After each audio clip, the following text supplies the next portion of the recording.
Hello, അസ്സലാമു അലൈക്കും. അപ്പോൾ ഇന്നത്തെ ഇഫ്താറിൻ്റെ വിശേഷങ്ങളൊക്കെ ഉൾപ്പെടുത്തിയിട്ടുള്ളൊരു ചെറിയൊരു വ്ളോഗാണ് കേട്ടോ.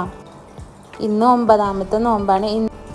ഇന്നലത്തെ ഇഫ്താറിൻ്റെ വീഡിയോ ഞാൻ ഇട്ടിട്ടില്ല കേട്ടോ. ഇന്നലെ ഞങ്ങൾ പുറത്തുനിന്നായിരുന്നു ഇഫ്താർ. അതുകൊണ്ട് തന്നെ വീട്ടിലൊന്നും ആക്കിയിട്ടുണ്ടായിരുന്നില്ല. അതുകൊണ്ട് ഞാൻ വീഡിയോ എടുത്തിട്ടുണ്ടായിരുന്നില്ല. അപ്പോൾ ഇന്നത്തെ ഇഫ്താറിന് ഉണ്ടാക്കുന്നത് എന്താണെന്ന് വെച്ചിട്ടുണ്ടെങ്കിൽ ഏലാഞ്ചി ഉണ്ടാക്കുന്നുണ്ട്, അതുപോലെ ഒരു തട്ടിക്കൂട്ട് സാൻഡ്വിച്ച് ഉണ്ടാക്കുന്നുണ്ട്, പിന്നെ നീർദോശയും അതുപോലെ തന്നെ മുട്ട റോസ്റ്റുമാണ് കേട്ടോ ഇന്നത്തെ ഇഫ്താറിന്. അപ്പോൾ അതാ ഞാൻ സാൻഡ്വിച്ചിലേക്ക് വേണ്ടതൊക്കെ ഒന്ന് അരിഞ്ഞെടുക്കണം. അപ്പോൾ ഉപ്പും മഞ്ഞളും കുരുമുളകൊക്കെ വേവിച്ച ചിക്കൻ ഫ്രീസ് ചെയ്ത് വെച്ചിട്ടുണ്ടായിരുന്നില്ല, അതെടുത്ത് പുറത്ത് വെച്ചിട്ടുണ്ടായിരുന്നു. പിന്നെ ക്യാബേജ് കഴിഞ്ഞ ദിവസം സാലഡിന് വേണ്ടിയിട്ട് അരിഞ്ഞ് വെച്ചതാണ്, പക്ഷെ അത് എടുത്തിട്ടുണ്ടായിരുന്നില്ല. അപ്പോൾ അതെടുത്തുങ്ങാണ്ട് ഒന്നും കൂടെ ഒന്ന് ചെറുതാക്കി അരിഞ്ഞെടുത്ത്, പിന്നെ ഒരു സവാളയുടെ പകുതി ഒന്ന് ചെറുതായിട്ട് അരിഞ്ഞെടുത്തിട്ടുണ്ട്. പിന്നെ ക്യാരറ്റൊക്കെ നമ്മൾ മുന്നേ ഇതുപോലെ ഫ്രീസ് ചെയ്ത് വെച്ചിട്ടുണ്ടായിരുന്നല്ലോ, അപ്പോൾ അതിൽ നിന്നും കുറച്ചെടുത്ത് ഇനിയിപ്പോൾ അതെല്ലാം കൂടെ ഞാനൊരു വേറൊരു പാത്രത്തിലേക്ക് മാറ്റിയിട്ടാണ് ഒന്നും കൂടെ ഒന്ന് മിക്സ് ചെയ്യാനായിട്ട് എളുപ്പത്തിന് വേണ്ടിയിട്ട്. ഇനിയിപ്പോൾ അതിലേക്ക് ഞാൻ വേവിച്ച് വെച്ചിട്ടുള്ള ആ ചിക്കനും കൂടെ ഒന്ന് ഇട്ട് കൊടുക്കുന്നുണ്ട്. ഇനിയിപ്പോൾ ഇതിനകത്തേക്ക് നമുക്ക് ടൊമാറ്റോ കെച്ചപ്പ് ഒഴിച്ചു കൊടുക്കാം. പിന്നെ ഞാൻ അതിനകത്തേക്ക് മയോണൈസ് ആഡ് ചെയ്ത് കൊടുക്കുന്നുണ്ട്. പിന്നെ ഇതിനകത്തേക്ക് നമുക്ക് ഉപ്പും കുരുമുളക് പൊടിയാണ് കേട്ടോ വേണ്ടത്. അപ്പോൾ എരിവിന് ആവശ്യമുള്ള കുരുമുളക് പൊടി ഇട്ട് കൊടുക്കുക, പിന്നെ ഒത്തിരി ഉപ്പും ഇട്ട് കൊടുക്കുക. ഇനി ഇത് നന്നായിട്ടൊന്ന് മിക്സ് ചെയ്തെടുക്കാം.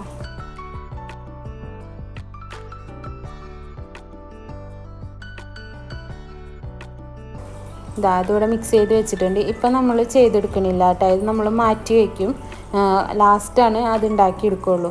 ഇനിയിപ്പോൾ നമുക്ക് ഏലാഞ്ചിക്കുള്ള മാവ് ഉണ്ടാക്കിയെടുക്കാം. അതിന് വേണ്ടിയിട്ട് ഞാനിവിടെ 4 സ്പൂണ് മൈദയാണ് കേട്ടോ എടുത്തിരിക്കുന്നത്.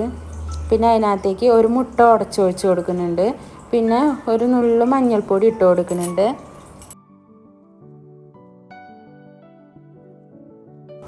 അതുപോലെ തന്നെ ആവശ്യത്തിന് ഉപ്പും ഇട്ട് കൊടുക്കുന്നുണ്ട്. പിന്നെ കുറച്ച് വെള്ളം കൂടെ ഒഴിച്ച് കഴിഞ്ഞിട്ട് ഇത് നമുക്കൊന്ന് അടിച്ചെടുക്കാം കേട്ടോ.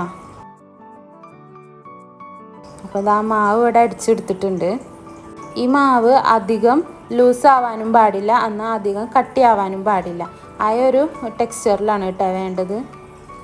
മാവ് ഞാൻ ഒരു പാത്രത്തിലേക്ക് ഒഴിച്ച് വെച്ചിട്ടുണ്ട്. ഈ ഒരു ടെക്സ്ചറാണ് കേട്ടോ വേണ്ടത്. അധികം ലൂസാവാനും പാടില്ല, എന്നാൽ അധികം കട്ടിയാവാനും പാടില്ല. ഇനി ഈ ഏലാഞ്ചിയിലേക്കുള്ള ഫില്ലിങ്സ് ഉണ്ടാക്കിയെടുക്കുക. അതിന് വേണ്ടിയിട്ട് തേങ്ങ, പഴം, ഏലക്കായപ്പൊടി, പഞ്ചസാര, ഇത്രയും സാധനങ്ങളാണ് വേണ്ടത്. നമുക്ക് ആദ്യം തന്നെ ആവശ്യത്തിനുള്ള തേങ്ങ എടുത്തു കൊടുക്കാം.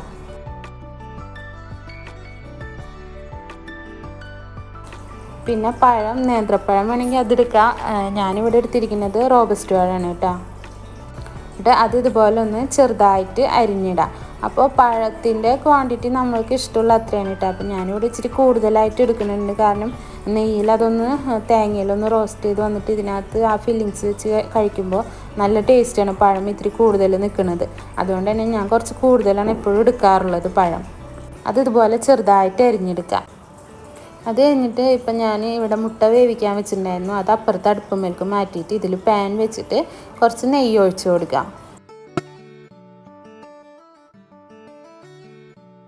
നെയ്യൊന്ന് നന്നായിട്ട് ചൂടായി വരുമ്പോൾ അതിനകത്തേക്ക് തേങ്ങ ഇട്ട് കൊടുത്തിട്ട് ഒന്ന് റോസ്റ്റ് ചെയ്തെടുക്കാം. ആ ടൈമിൽ തന്നെ നമുക്ക് കുറച്ച് പഞ്ചസാരയും നമ്മുടെ മധുരത്തിന് ആവശ്യമുള്ള പഞ്ചസാര ഇട്ട് കൊടുക്കാം.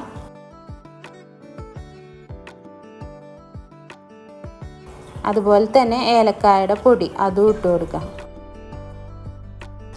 തേങ്ങ ചെറുതായിട്ടൊന്ന് റോസ്റ്റായിട്ട് വരുമ്പോൾ അതിനകത്തേക്ക് അരിഞ്ഞു വെച്ച പഴം കൂടെ ചേർത്തുങ്ങാണ്ട് ഇത് നന്നായിട്ടൊന്ന് റോസ്റ്റ് ചെയ്തെടുക്കാം.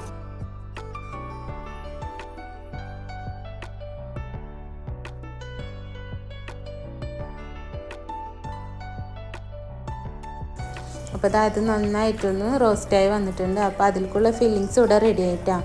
ഇനിയിപ്പോൾ നമുക്ക് ആ മൈദയുടെ ദോശ ചുട്ടെടുക്കാം.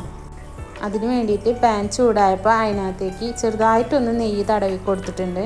എന്നിട്ട് മാവ് കുറേശ്ശെ ഒഴിച്ചും കണ്ടിട്ട് നമ്മൾ സാധാരണ ദോശ ചുടുന്ന മാതിരി ഭയങ്കര നൈസായിട്ടൊന്ന് ചുട്ടെടുക്കാം.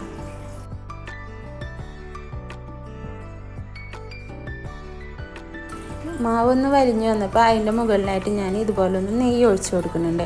ഇനി ചുട്ടെടുക്കുമ്പോൾ നമുക്ക് പാനിൽ നെയ്യ് ഒഴിച്ച് കൊടുക്കണ്ട കേട്ടോ. ഇതുപോലെ ദോശ ഒഴിച്ച് കൊടുത്തിട്ട് ചുട്ടുങ്ങാനിട്ട് അതിൻ്റെ മുകളിൽ സ്പ്രെഡ് ചെയ്ത് കൊടുക്കുക. എന്നിട്ട് മറിച്ചിടുമ്പോൾ ആ നെയ്യ് പാനിലേക്ക് ആവുമല്ലോ. അപ്പോൾ അതുകൊണ്ട് പാനിൽ നെയ്യ് ഒഴിച്ച് കൊടുക്കണ്ട. അപ്പോൾ ഇതാ ഞാൻ ഒരെണ്ണം ഇവിടെ ചുട്ടെടുത്തിട്ടുണ്ട്. അപ്പോൾ തന്നെ അടുത്ത മാവും കൂടെ ദോശയ്ക്ക് ഒഴിച്ച് കൊടുത്തിട്ടുണ്ട്. ഈ ദോശ ചൂടോടുകൂടെ തന്നെ നമുക്ക് ഇതിനകത്ത് ഫില്ലിങ്സ് നിറച്ച് വെക്കണം കേട്ടോ. ചൂടാറിയിട്ട് വെക്കാൻ നിൽക്കരുത്. അപ്പോൾ അത് ആ ദോശ അവിടെ റെഡി ആകുമ്പോഴത്തേനും ഞാൻ ചുട്ടെടുത്ത ദോശയിൽ ആ ഫില്ലിങ്സ് വെച്ച് കൊടുക്കുന്നുണ്ട്. എന്നിട്ട് ഇതാ ഇതുപോലെ ഒന്ന് റോൾ ചെയ്തെടുക്കാം.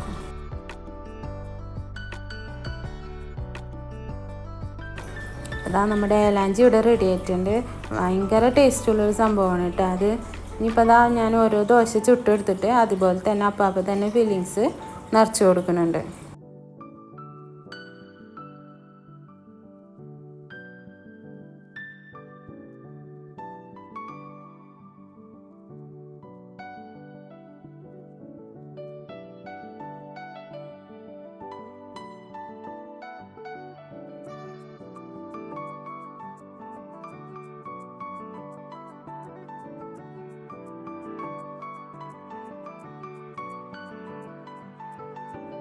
അപ്പോൾ ഒരു മാവിൽ 4 ദോശയാണ് ഇട്ടുണ്ടായിരുന്നത്. അതുപോലെ തന്നെ ഫില്ലിങ്സും കറക്റ്റായിരുന്നു. അപ്പോൾ ഇവിടെ 4 ഏലാഞ്ചി ഉണ്ടാക്കി കിട്ടിയിട്ടുണ്ട് കേട്ടോ. അങ്ങനെ ഏകദേശം ഒരു 4 സ്പൂണ് മൈദയാണ് ഇട്ട് കൊടുത്തിട്ടുണ്ടായിരുന്നത്. അങ്ങനെ ഇതാ ഏലാഞ്ചി ഇവിടെ റെഡി ആയിട്ടുണ്ട് കേട്ടോ. ഇനിയിപ്പോൾ ആ പാനും ആ ഫില്ലിങ്സും ഒക്കെ ആക്കിയെടുത്ത് ആ പാത്രങ്ങളൊക്കെ ഒന്ന് കഴുകിയെടുക്കുക. അല്ലാന്നുണ്ടെങ്കിൽ ലാസ്റ്റ് ആകുമ്പോൾ ഒക്കെ കൂടെ നിറയും. അപ്പോൾ അപ്പാപ്പുള്ളത് അപ്പാപ്പ കഴുകിയെടുത്ത് കഴിഞ്ഞിട്ടുണ്ടെങ്കിൽ പിന്നെ ലാസ്റ്റ് പാത്രം കഴുകാനായിട്ട് നിൽക്കണ്ടല്ലോ.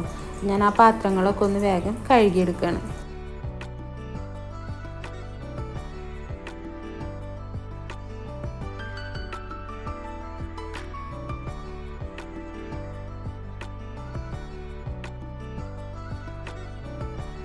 അങ്ങനെ പാത്രങ്ങളൊക്കെ കഴുകിയെടുത്ത് കഴിഞ്ഞിട്ട് പിന്നെ അവിടെ ഒന്ന് തുടച്ചിട്ടിട്ടുണ്ട്.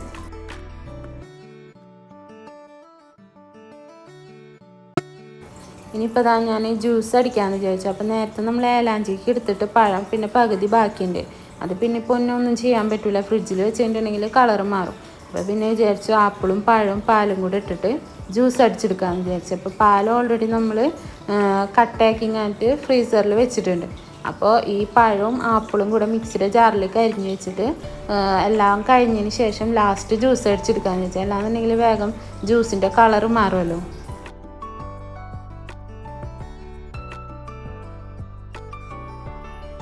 ഇനിയിപ്പോൾ അതാ ഞാൻ മുട്ട റോസ്റ്റിലേക്കുള്ള തക്കാളി സവാളയൊക്കെ ഒന്ന് അരിഞ്ഞെടുക്കണം കേട്ടോ. ഞാനൊരു പകുതി സവാളയാണ് കേട്ടോ എടുത്തിരിക്കുന്നത്. ഇവിടെ ഞങ്ങൾ 2 പേരല്ലേ ഉള്ളൂ. അപ്പോൾ അധികം വേണ്ട. പിന്നെ അത്താഴത്തിന് ഞങ്ങൾ വേറെ ഭക്ഷണമാണ് ആക്കുക. ചോറാക്കുക, കഞ്ഞി അങ്ങനെ എന്തെങ്കിലുമൊക്കെയാണ് അത്താഴത്തിന് ആക്കുക. അപ്പോൾ അതുകൊണ്ട് അപ്പം കഴിക്കാനുള്ളത് മാത്രമാണ് കേട്ടോ ചെയ്തെടുക്കുന്നത്. അപ്പോൾ സവാള ഇവിടെ അരിഞ്ഞെടുത്തിട്ടുണ്ട്. ഇനിയിപ്പോൾ അതാ തക്കാളിയും കൂടെ ഒന്ന് അരിഞ്ഞെടുക്കാം.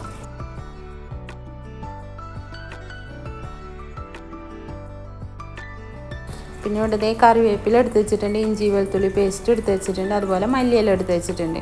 ഇനി അതുപോലെ വേവിച്ച് വെച്ചിരിക്കുന്ന മുട്ട ഒന്ന് തൊലി കളഞ്ഞ് 2 ആക്കി എടുക്കാം.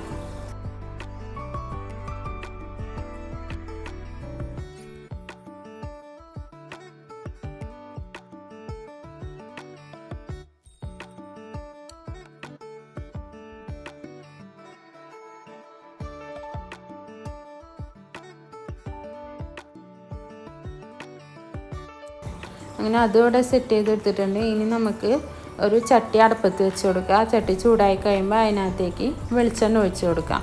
വെളിച്ചെണ്ണ ഒന്ന് ചൂടായി കഴിയുമ്പോൾ ഇഞ്ചി വെളുത്തുള്ളി പേസ്റ്റും അതുപോലെ കറിവേപ്പില ഇട്ട് കൊടുക്കാം.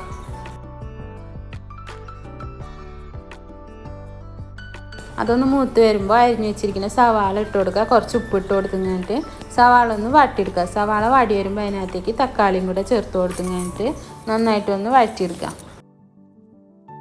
തക്കാളി ഇവിടെ നന്നായി വെന്ത് വന്നിട്ടുണ്ട്. ഇനി ഇതിനകത്തേക്ക് ഞാൻ പൊടികൾ മഞ്ഞൾപ്പൊടി, മുളക് പൊടി, കറി മസാലപ്പൊടി, കുരുമുളക് പൊടി ഇത്രയും പൊടികളാണ് കേട്ടോ ചേർത്ത് കൊടുത്തിട്ടുള്ളത്.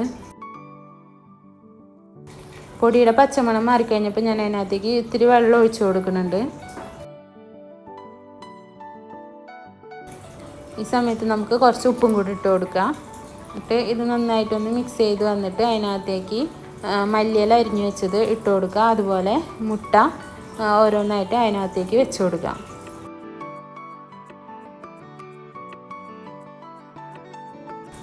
അപ്പോൾ ഇത്രേ ഉള്ളൂ കേട്ടോ. ഇനി ഇതൊന്ന് ആ വെള്ളമൊക്കെ ഒന്ന് വറ്റിയെടുക്കണം. അപ്പോൾ മുട്ട റോസ്റ്റ് ഇവിടെ റെഡി ആയിട്ടുണ്ട്. പെട്ടെന്ന് ഉണ്ടാക്കാൻ പറ്റിയിട്ടുള്ളതാണ് കേട്ടോ. ഇന്ന് ഓൾറെഡി കിച്ചണിൽ കയറിയപ്പോൾ നല്ല ലേറ്റ് ആയിട്ടുണ്ടായിരുന്നു. അതുകൊണ്ട് പെട്ടെന്നൊരു വെപ്രാളായിരുന്നു. ഇപ്പോൾ ദാ ഞാൻ സാൻഡ്വിച്ച് ആക്കി എടുക്കുകയാണ്. അപ്പോൾ ബ്രെഡ് വെച്ചിട്ടാണ് ചെയ്തെടുക്കുന്നത് കേട്ടോ. അപ്പോൾ അതിന് വേണ്ടിയിട്ട് ഞാനിവിടെ ബ്രെഡ് എടുത്തിട്ടുണ്ട്. അതിനകത്തേക്ക് ഇതാ ഈ ഫില്ലിങ്സ് വെച്ച് കൊടുക്കുന്നുണ്ട്. ഇതിൽ നമ്മൾക്ക് കെച്ചപ്പൊക്കെ ബ്രെഡിൽ തേച്ച് കൊടുക്കണമെങ്കിൽ അങ്ങനെ ചെയ്യാം. പക്ഷേ ഇതിനകത്ത് ഓൾറെഡി കെച്ചപ്പും മയോണൈസും ഉണ്ടല്ലോ. അപ്പോൾ അത് കാരണം ഞാൻ ബ്രെഡിൽ തേച്ച് കൊടുക്കുന്നില്ല കേട്ടോ. അപ്പോൾ ഫില്ലിങ്സ് നമുക്ക് ആവശ്യമില്ലാത്ര വെച്ച് കൊടുത്തിട്ട് പിന്നെ അതിൻ്റെ മുകളിൽ ഈ ഒരു ചീസിൻ്റെ ഷീറ്റ് വെച്ച് കൊടുക്കാം. എന്നിട്ട് അതിൻ്റെ മുകളിൽ ബ്രെഡ് വെച്ചിട്ട് ഒന്ന് അമർത്തി കൊടുക്കാം. അങ്ങനെ ഇവിടെ ഞാൻ 2 എണ്ണമാണ് ഉണ്ടാക്കിയെടുക്കുന്നത്.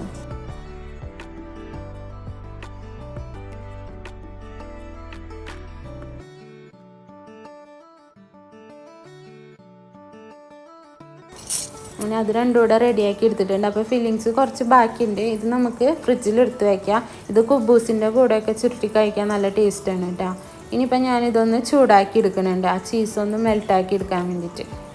ഇനി അത് കഴിഞ്ഞിട്ട് ഇതാ ഞാൻ മറ്റേ പാല് കട്ടയാക്കിയിട്ടുണ്ടായിരുന്നില്ല, അത് അതിനകത്ത് ഇട്ട് കൊടുത്തിട്ട് പഞ്ചസാര ഇട്ടുങ്ങാണ്ട് ജ്യൂസ് ഒന്ന് അടിച്ചെടുക്കണം. അപ്പോഴത്തേനും നമ്മുടെ സാൻഡ്വിച്ച് ഇവിടെ റെഡിയായി വന്നിട്ടുണ്ട്. അപ്പോൾ ചീസൊക്കെ നല്ല മെൽട്ടായിട്ട് തന്നെ ഇരിക്കുന്നുണ്ട് കേട്ടോ.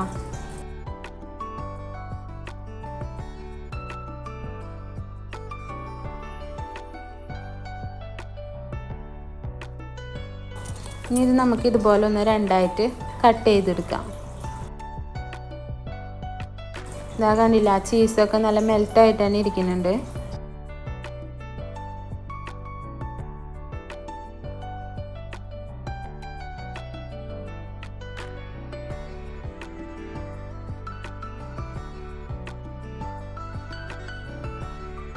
അപ്പോൾ ഇതാ സാൻഡ്വിച്ച് ഇവിടെ റെഡിയായി കിട്ടിയിട്ടുണ്ട് കേട്ടോ. ഇതൊരു തട്ടിക്കൂട്ട് സാൻഡ്വിച്ചാണ് കേട്ടോ, പെട്ടെന്നൊക്കെ ഉണ്ടാക്കിയെടുക്കാൻ പറ്റിയിട്ടുള്ളത്. അപ്പോഴത്തേനും എന്താ ജ്യൂസ് ഇവിടെ റെഡി ആയിട്ടുണ്ട്. ഇനിയിപ്പോൾ ഞാനതൊരു ജഗ്ഗിൽ ഒഴിച്ച് കൊടുക്കണേ. അപ്പോൾ കട്ടി കുറച്ചിട്ടാണ് കേട്ടോ എടുക്കുന്നത്, കാരണം ബാങ്ക് കൊടുക്കാനായിട്ടുണ്ടായിരുന്നു. അപ്പോൾ ഫ്രൂട്ട്സ് കട്ട് ചെയ്തിട്ടുണ്ടായിരുന്നില്ല. അപ്പോൾ അത് ഞാൻ ഇനിയിപ്പോൾ വിംടോണ് കലക്കാമെന്ന് വിചാരിച്ചിട്ടുണ്ടായിരുന്നത്. അപ്പോൾ അതിന് നേരമില്ല എന്ന് മനസ്സിലായി.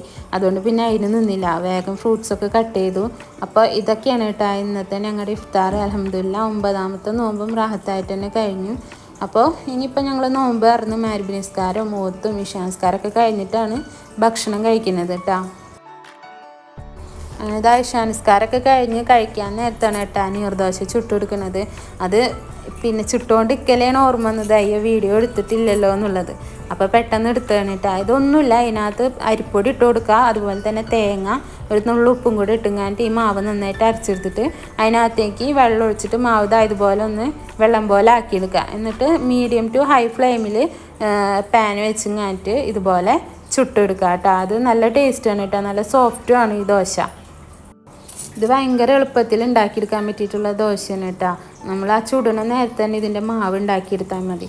ഇത് മറിച്ചിടാനോ ഒന്നും നിൽക്കണ്ട, മീഡിയം ടു ഹൈ ഫ്ലെയിമിൽ തന്നെ എപ്പോഴും തീയിട്ടിട്ട് ഇതുപോലെ ഒഴിച്ച് ചുട്ടെടുത്തിട്ട് ഈ രീതിയിൽ മടക്കിങ്ങായിട്ട് നമുക്ക് പാത്രത്തിലേക്ക് ആക്കി കൊടുക്കാം.